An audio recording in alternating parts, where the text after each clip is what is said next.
Big news tonight for Dallas Cowboys fans, a new era for the team. What we know about the new head coach who was already in the building. Plus, law enforcement advocates say the state's current bail bond policies are leaving Texans at risk. The change they want to see after 7 officers were shot in San Antonio. And tonight at 10, we'll be talking about a big pattern change, bringing warmer weather and rain. I'll have the rainfall totals coming up in just a bit. Well, just 2 days after shots rang out in northern San Antonio, hitting 7 officers, the largest union representing Texas police says the shooter should have never been on the streets to begin with, and it wants change. Bexar County identified the shooter as 46-year-old Brandon Poulos. Police were responding to a suicide call when they say Poulos shot at police and then barricaded himself inside of an apartment. He ended up dying in the incident. But according to the Combined Law Enforcement Associations of Texas, or CLEAT, recent details show Poulos was recently arrested and out on bail just days later. Nabil Ramadna sat down with CLEAT leadership today to learn more about what they hope to see as they call for bail reform across the state. Pointing out a recent shooting in San Antonio. This individual had no business being on the streets, and we've seen this time and time again. Robert Leonard, the executive director of CLEAT, is not backing down from what he says is a troubling issue with repeat offenders and those who are in charge of putting them behind bars. Officers make arrests, and by the time they're done processing all of the paperwork and they're back out there on their next shift, they see these same individuals walking the streets. Does there need to be more judicial accountability? Absolutely. We need to hold not only our politicians and our district attorneys accountable, but also our judges. On Friday, CLEAT released this statement saying the pattern of judges granting low or no bonds on violent offenders across our large urban counties is unprecedented and must end. They went on to say Texas law enforcement cannot continue to operate in a world where violent offenders are not held accountable and rogue district attorneys are focused on prosecuting officers rather than violent criminals. In the San Antonio incident that left 7 officers injured, the San Antonio police chief said the suspect had been arrested earlier this month on charges of assault and DWI and was out on bond at the time of the shooting. In our judicial system, if an individual is charged with a crime, they are presumed innocent unless proven guilty. Logan Campbell, a local defense attorney here in Travis County. The power to require bail cannot be used as an instrument of oppression. Basically meaning the bail system is not set up to require individuals or to keep individuals in custody while their case is pending. As for Leonard, he says he'll keep fighting for more accountability. To make sure that these violent repeat offenders are incarcerated like they belong. Nabil Ramadna, KXAN News. And Leonard says CLEAT will push for 2 items at the Capitol. Senate Bill 293, which focuses on enhancing judicial transparency and accountability, and Senate Joint Resolution 17, which would grant judges the authority to deny bail to violent offenders. Going in depth, Governor Greg Abbott told lawmakers bail reform is a priority this legislative session. Speaking before lawmakers last week, Abbott said he hopes to increase or eliminate bail for previous offenders accused of violent crime. A Senate committee said it heard testimony about several criminal defendants who were released on bond and then rearrested on more severe charges, including murder. Legal experts have noted, though, any change will have to come by amending the Texas Constitution, which says, quote, all prisoners shall be bailable. The Williamson County Sheriff's Office says it seized an estimated $1 million worth of narcotics from a North Austin apartment complex at the Domain. The drug bust was part of a joint operation with Austin Police and other law enforcement. Investigators say they found marijuana, various THC products, mushrooms, LSD, and a firearm with ammunition, also cash. Now, Williamson County says 2 people were arrested and are facing multiple charges. First warning weather with meteorologist Tommy House. Hey, hope y'all are having a great Friday evening. Here's downtown Austin, our Austonia weather camera. Mostly clear skies. The lights are shining bright, and temperatures, well, they're cooling down now, already in the 40s.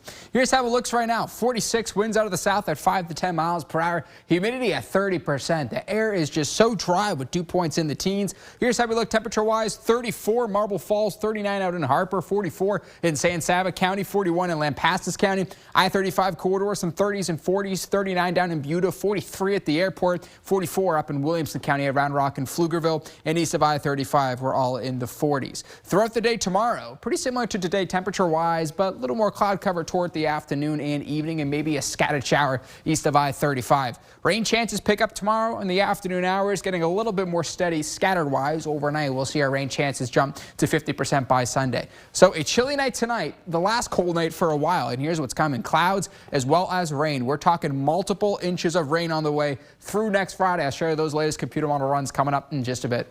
All right, Tommy, thank you very much. We have some breaking news out of D.C. tonight. The U.S. Senate confirmed Pete Hegseth as Defense Secretary, with Vice President J.D. Vance casting the tie-breaking vote. 3 Republican senators, including Mitch McConnell, joined with Democrats to oppose the former Fox News anchor and veteran's nomination. Hegseth has fought against allegations of sexual assault and alcohol abuse, which he has denied. And he's also had to contend with past comments he made about women in the military and criticism of his level of experience. This is only the second time a vice president has ever needed to break the tie on a cabinet nominee confirmation. NBC News reports President Trump is expected to sign a new executive order that would shake up FEMA. The order would take the first steps toward potentially reshaping the federal agency and create a task force to review FEMA and recommend some changes. Now, in order to eliminate FEMA entirely, which the president has hinted at, he would need Congress to give him authority under the Presidential Reorganization Act. Trump says he would prefer that states handle major disasters. I think we're going to recommend that FEMA go away, and we pay directly. We pay a percentage to the state. Now, we should say that states already have the ability to declare states of emergency, control and coordinate their emergency management agencies, and deploy state resources such as the National Guard. It's only when states make a formal request for federal assistance or when the situation exceeds state and local capabilities that the federal government steps in. And that requires the president to sign a disaster declaration. We're going to need your support. We're going to need your help. You were there for us during COVID. I don't forget that, and I have all the expectations that we'll be able to work together to get this speedy recovery. The governor of the state, and we're going to get it completed. They're going to need a lot of federal help, unless you don't need any, which would be okay. We're going to need a lot of federal help. So we're going to take care of things. California Governor Gavin Newsom greeted the president shortly after he landed in California today, and the two took to the sky to get a bird's eye view of the massive fires and the damage they left behind. The fires that came through Los Angeles killed at least 28 people and grew to over 23,000 acres. Now, earlier today, President Trump had a different tone when it came to California. Well, he toured the hurricane damage in North Carolina. The president talked about supporting ongoing recovery efforts, but he also said that he has conditions for California, including the state enacting voter ID laws and improving water policies. California's governor pushed back on President Trump's accusations of mismanaging water. Here's what the president said. You don't have water in the hydrants. You don't have water in the sprinkler system. Maybe the president just doesn't know that there's not a spigot that can be turned to solve all the water problems that he alleges exist. And while touring the damage in North Carolina, the president pledged federal help. Well, after more than 2 weeks, rain is finally in the forecast for California. Showers are expected to start tomorrow afternoon and continue through Monday. But the welcome relief comes with mudslide concerns because charred hillsides have been stripped of all their vegetation. So firefighters are working ahead of the rain. They're putting sandbags in specific areas to try and prevent flooding and debris from hitting nearby communities. We're trying to make sure that anything that might be toxic or any large debris or fast-moving water gets trapped here first so that the communities downstream from here aren't affected, which would lead to flooding and possibly those communities, which is the last thing they want after a big fire ripping through their community. Of the 9 wildfires burning in SoCal, one of them is fully contained. As the Trump administration's deportation program starts to materialize across the country, today New Jersey officials and immigrant rights advocates accused federal immigration authorities of conducting a raid on a small business without a warrant. Security camera video obtained by NBC News shows ICE agents carrying out a raid yesterday in Newark, New Jersey. The mayor there says one of 3 people detained included a military veteran. But they also detained folks that were, in fact, citizens of this country. One person showed their military veteran identification and was still questioned anyway. Now, ICE sent this statement to NBC News saying, quote, U.S. Immigration and Customs Enforcement may encounter U.S. citizens while conducting field work and may request identification to establish an individual's identity. The agency added that this was the case during the Newark raid. Now, according to ICE, the agency arrested 538 people nationwide yesterday, doubling its daily arrests average. The Trump administration says the first deportation flights have begun after 1,500 active duty military troops arrived in El Paso yesterday. White House Press Secretary Caroline Leavitt shared these photos on X. One of those flights did take off with about 75 people bound for Guatemala. This week, the Texas House of Representatives approved banning House Democrats from chairing any committees.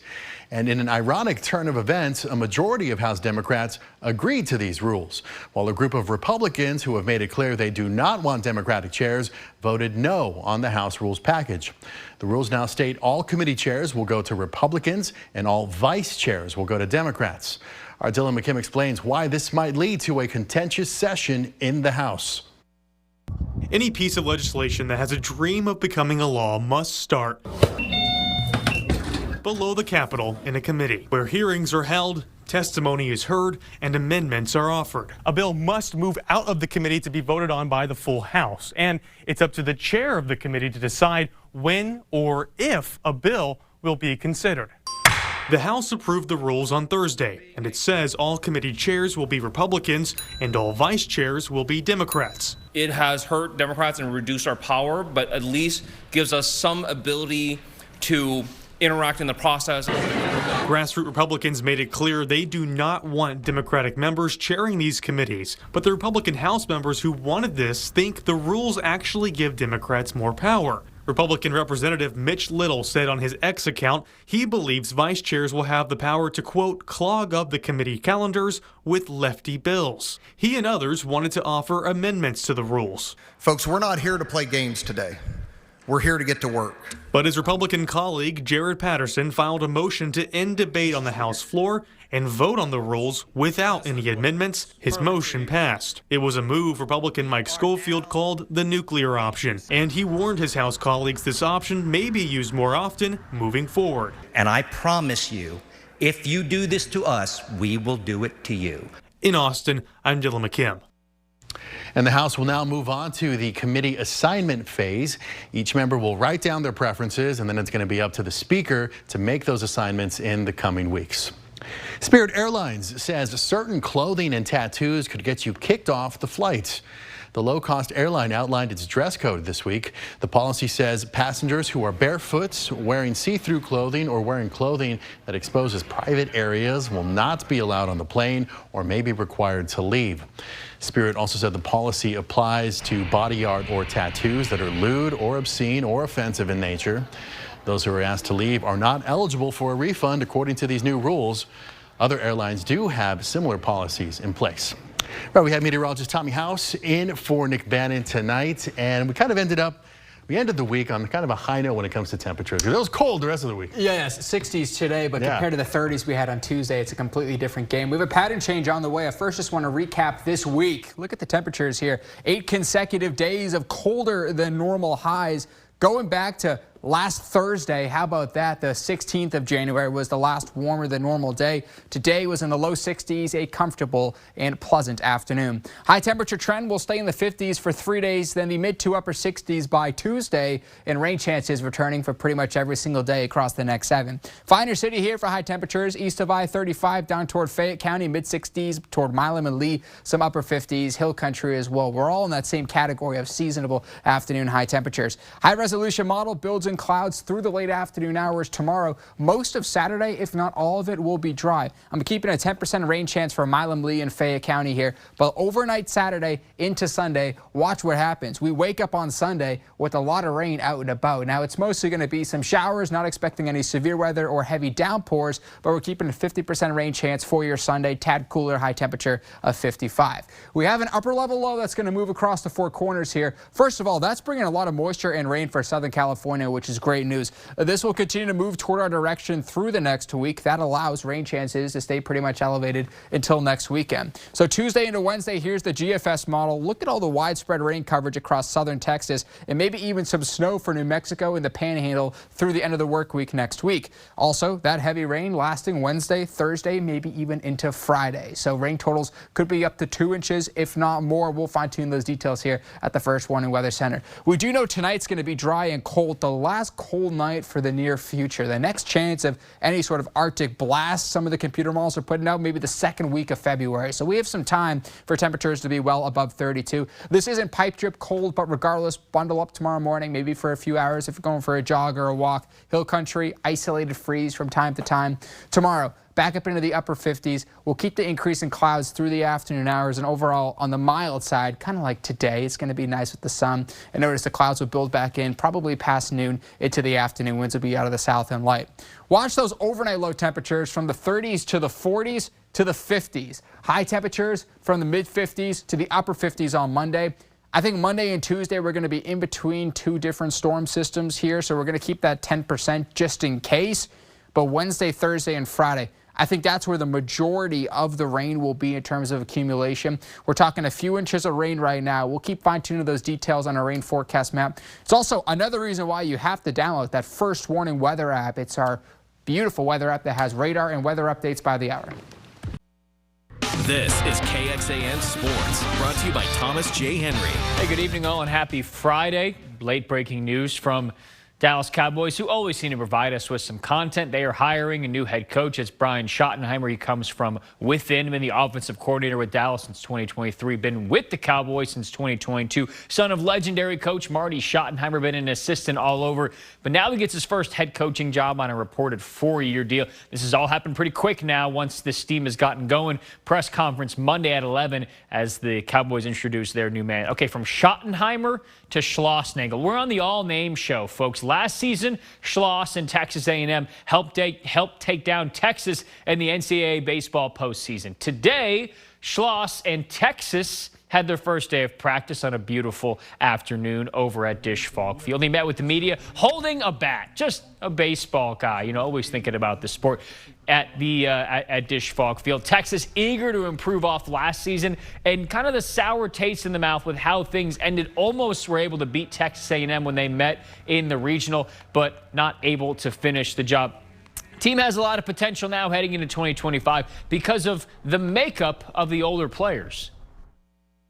They want to, you know, whenever they leave Texas, they want to leave it, whether it be graduation or the draft, you know, they want to leave it on a high note. They understand what the standard is. And so very similar to my first team at A&M. Very, very similar.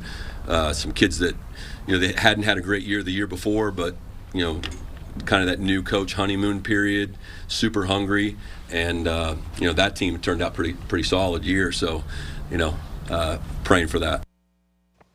Schlossnagle certainly is, man, it's messing up every word for me now. Texas women's basketball coming off a big win over Tennessee, a ranked win at home. A lot of big moments on the court for Texas, and clearly Longhorns able to show their talent. But for their head coach, Vic Schaefer, he says what's up here, their mental game could make a lot of difference for his group. I can talk to them about a play that maybe we've never run before or ask them to do something, and we practice it every day. We did it today in shoot around, and they can go execute it. You know, they're pretty good about it. So to me, again, that's one of the things that allows us to have a chance to separate ourselves. Another team coming off a big win, Rodney Terry and the Texas men's basketball team, as they took down Missouri Tuesday. Team said they grew up a lot in that win. It was a gutsy kind of victory. Couldn't have done it without one of their veteran transfers, that being number 6, Arthur Kaluma. Texas has so many new guys this year, but this guy's cemented himself as one of the alphas of the group. He had to sub out of the game with about 7 minutes to go, and he was trying to come back in. Assistant coach Frank Haith said, "Are you sure you can do this because of an injury?" He said yes. He came back in the game, and not only did that, made some big plays late. He led Texas in points and in rebounds in the game in a really inspiring performance. When he came out the last time, felt like he may not return. And he was just like, "Coach, my knee's really killing me right now." And I said, "Well, I'm going to let you decide, if you're going to return. You've given us all you could give." He was a game time decision at Florida. We're literally 2 minutes before the game and trying to decide if he's going to play or not, and if he was going to have the energy to be able to get out and do that based on what he was kind of going through. But he battled through it, played tough, played hard, was a huge inspiration to his teammates. Now to some swimming in January. Why not? Eddie Reese Texas Showdown, the Friday session ahead of a big weekend. We'll start with the women's 400-meter medley. UVA won this one, but Texas in lane 6, able to earn second at 3:28. Then to the men's 100-meter back. You may recognize this name, Hubert Koch, the Olympic gold medalist from this past year. Now a Longhorn gets first. No surprise there. Will Magdalene in second. Texas goes 1-2, and the Longhorns win the Friday session. Big weekend ahead over at the Texas Swimming Center. More sports over on KXAN.com.